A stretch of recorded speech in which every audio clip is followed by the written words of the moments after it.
The morning sun in Maple Grove seemed less like a promise of warmth and more like a reminder that the cycles of life continued whether we were ready or not.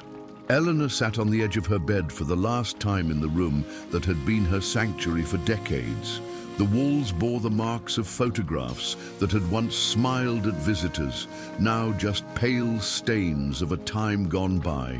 She looked down at the crocheted quilt she had made herself in the early years of their marriage, when Walter had still filled the house with laughter, off-key music, and a kind of joy that could not be bought.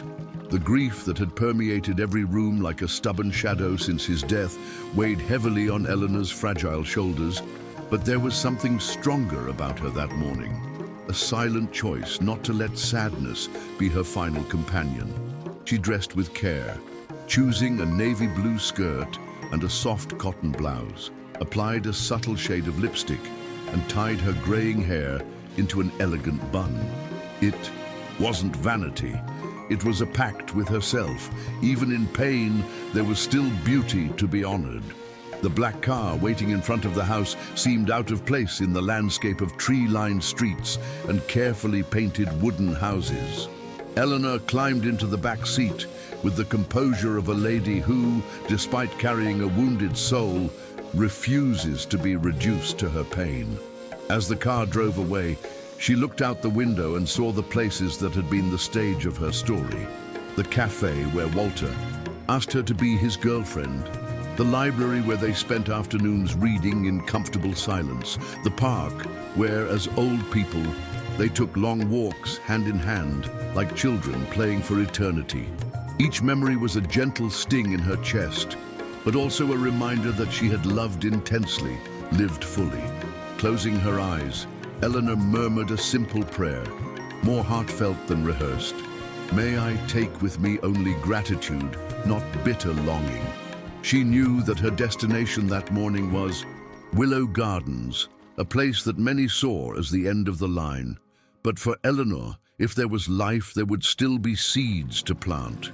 Upon arriving at Willow Gardens, the first thing she noticed was the thick atmosphere that seemed to hold the air in suspension.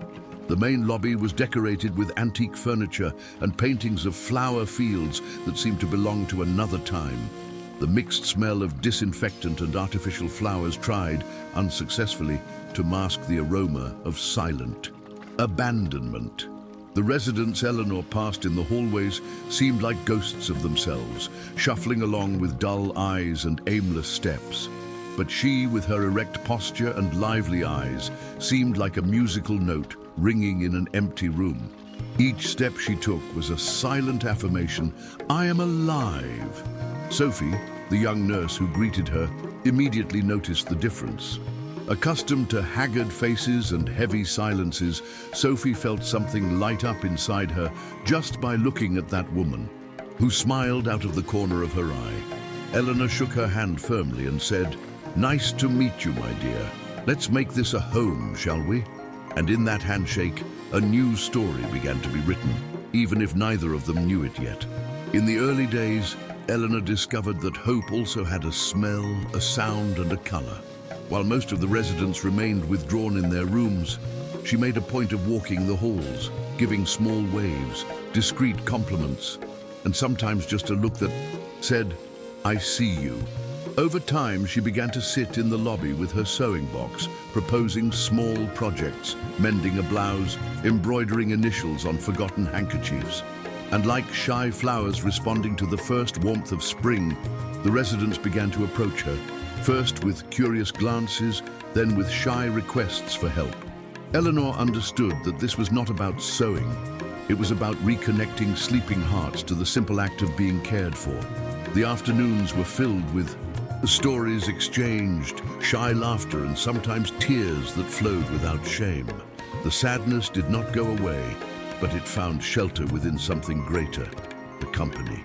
Sophie, inspired by the silent transformation that Eleanor promoted, proposed something bold for the nursing home standard: afternoons of living memories, a circle of chairs in the lobby, hot tea, butter cookies, and a simple invitation. Tell us something beautiful that you experienced. At first, The silence was almost suffocating. But Eleanor, as always, opened paths without haste.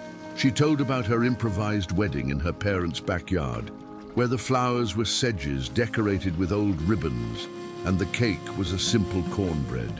She described the smell of the countryside, the sound of the breeze, the clumsy way Walter held the cheap ring as if it were a treasure. And upon hearing her, the others began to remember too. Summer afternoons in their childhood, dancing in the square,